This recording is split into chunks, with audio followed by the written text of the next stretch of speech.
Well, in one of the most gut-wrenching, vomit-inducing, awful games in a long, long time, really, since that Miami game, the Denver Broncos went into Ford Field on prime time with everybody watching, and they just totally laid an egg. The protege got the best of his mentor, and there's so many storylines to break down. We've got to find the silver lining in this, or really, is there a point in the next several weeks as a Broncos fan? I think there is, and we're gonna break that down, but I got my main man, Nate, on the line. Nate, how you feeling? Want to keep telling myself this was a game that we were supposed to lose. When we looked at what was happening as we were shaping toward the playoffs, we were feeling really optimistic, and this was one of those games we picked out that's a tough game to win. Then the Lions go and start losing some games, a couple games in the last few games, and we thought, okay, maybe there's a W here. We lose to Houston, and that puts pressure on to win this game. But Broncos defense starts out strong in that first quarter. They played really, really well. But their bend don't break nature totally lost, and we gave up 5 TDs. So I'm not feeling great, to be honest with you. Yeah. Yeah, and I think the announcers clearly don't follow this team and don't understand that we still, if we win out, which last week there was no question we'd win out, like we still have a 90% chance of making the playoffs. But the problem is that that team did not look like a team that can win out. We just saw the Raiders almost score as much as the Dolphins. What, they dropped 63 on the Chargers the other night. We know Bill Belichick, if he's on his like victory to or his revenge tour, trying to get the last laugh against Robert Kraft, that's not a layup. And then the Chargers, it could be that dead cat bounce that happens when you drop a dead cat. It still bounces up, and they fired their coach, and they could bounce back up and play better. So I just think that this team doesn't look like a playoff team. So um, I'm with you there.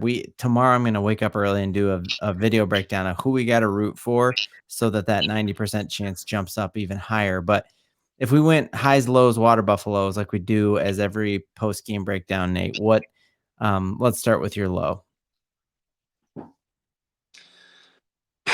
Got a lot of them here. Firstly, the first low is definitely 21-0 in one stinker quarter. Like, how do we mess that up in the second quarter, right? Second quarter, we lose 21 points to nothing. We do nothing that whole second quarter. Then down 28-10, and despite having almost the exact same time of possession, that was like eye-opening to me. Defense missing tackles all game, even when they were playing well, they're missing tackles. Don't get that. That's out of nowhere. And again, giving up 5 TDs. We look defeated early on. That scares me a little bit of weak mentality showing up when it really should be mattering. And our offensive stats were trash. Dude, like, I don't even understand how this happens. P. Ryan is the only one who really played well, averaging 6 yards a carry, and he gets 6 looks in the entire game against a team that was stopping the run pretty well. Russell Wilson barely gets above 50% passing accuracy. I don't know, man. This was not a great game. A lot of lows. Yeah, I think my low is first off is probably creating content on the internet. The diss tracks every week, the fire up, a lot of fun to make on and write them on a Monday or Tuesday or Wednesday. It's not quite as fun as like you're realizing it's not going to come true. It is all in good fun. Like, I don't hate the Lions, but man, the internet is a cruel place. So yeah, thank you for that, for liking this video and having my back, Broncos Country, because the Lions fans said some mean things about me. But I think the other low is Jared Goff. Jared Goff threw 5 touchdowns on us, Nate. Like, what is that? We played our just behinds off against Pat Mahomes twice, against Josh Allen, and we've played way better quarterbacks than Jared Goff, and I just don't understand how that happened.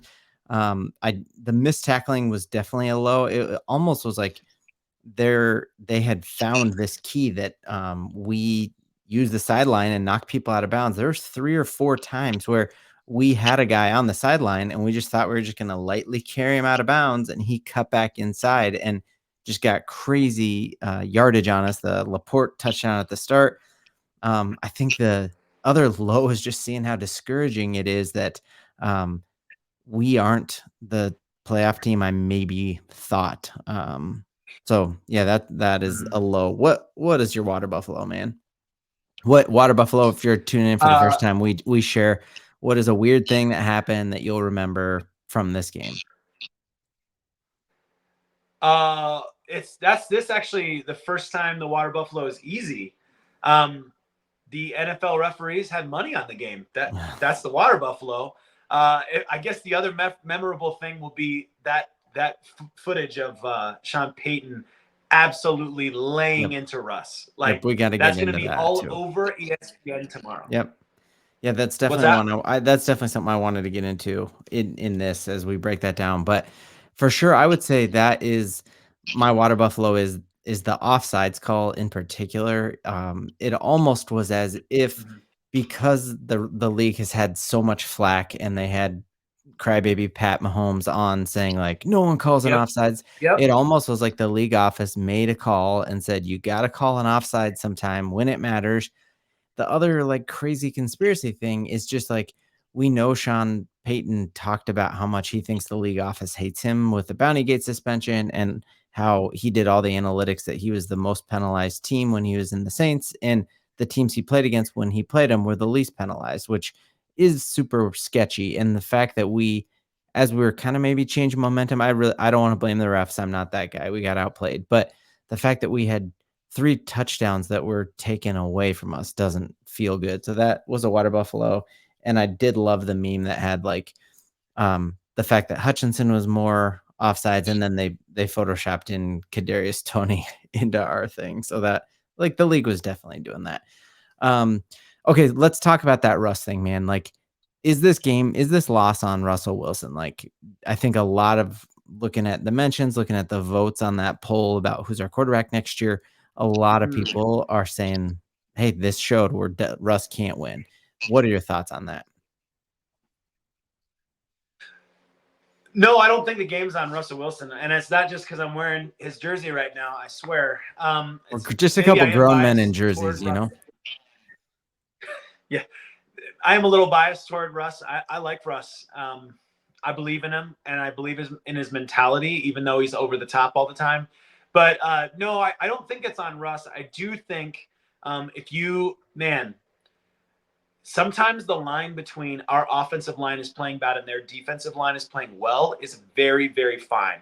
Mm, Like if you look at the first half, their defensive tackles were having a day, dude. Like mm. sacks, fumble Yeah. recoveries, running the ball for 40 yards. If that dude was like 20 pounds less, he probably runs it in for a Oh, that would have TD been for a like fumble 6, 65 yeah, yards.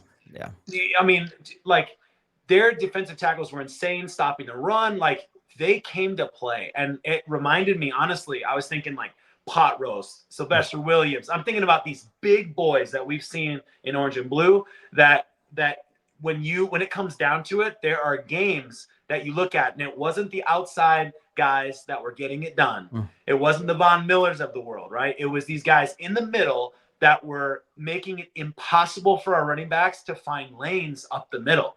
And then a lot of times they're coming on the outside, and this defensive,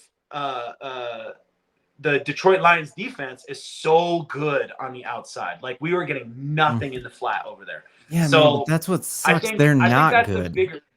Yeah. What's that? That's what sucks that they're not good, like, they should not have done this to us, there is no way, um yeah, I think there's something up with Javonte Williams did not look like himself, it was like Jaleel McLaughlin has the burst and the speed, but can't fight through any contact, and so as soon as he gets touched, he gets laid out, and then Javonte doesn't have that speedy step that he used to, he had a ball in the flat where he could have old Javonte would have easily turned that into 6, 7 yards, so I don't know Right. if he's fighting off an injury. I tried to even pull up the injury report and he's not. But I think we definitely have a mixed signal in this game. We have the viral gif of Sean Payton just like losing it on Russell Wilson on the sideline. And I think we're all going to look at that. That's been retweeted a million times probably.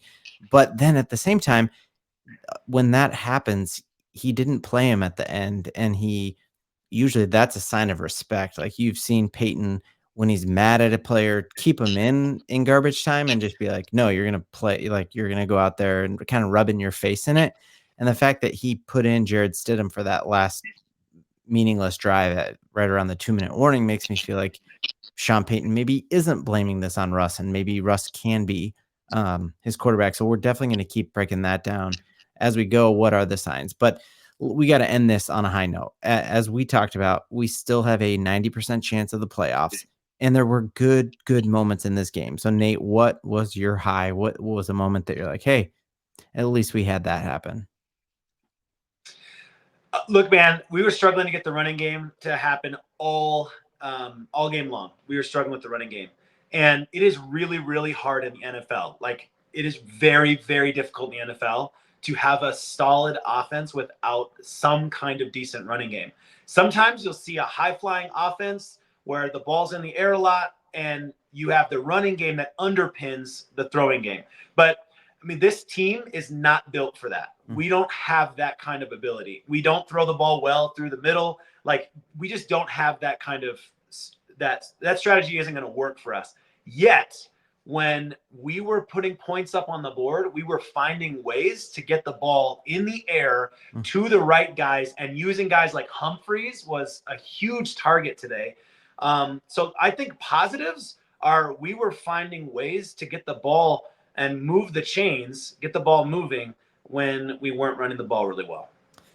Yep, 100%. Those are basically my high as well, is the fact that we went out and scored our first drive of the third quarter for the first time ever. Sean Payton talked about he's going to start scripting that. It'll be interesting. He's doing his press conference right now. If he says that he did script that, that looked like a very nice drive.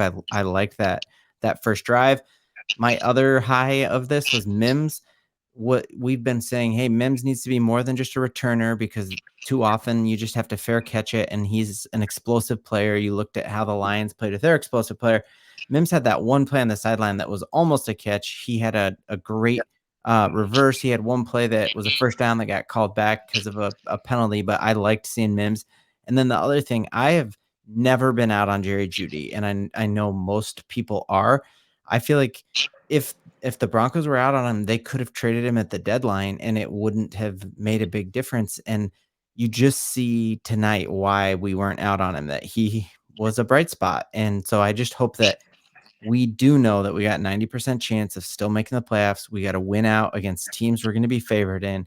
And the future is bright, Broncos country. Let's not let one game define our season. Let's keep hope alive, because otherwise, what fun is there in even being a Broncos fan, right? So tons to break down as we go.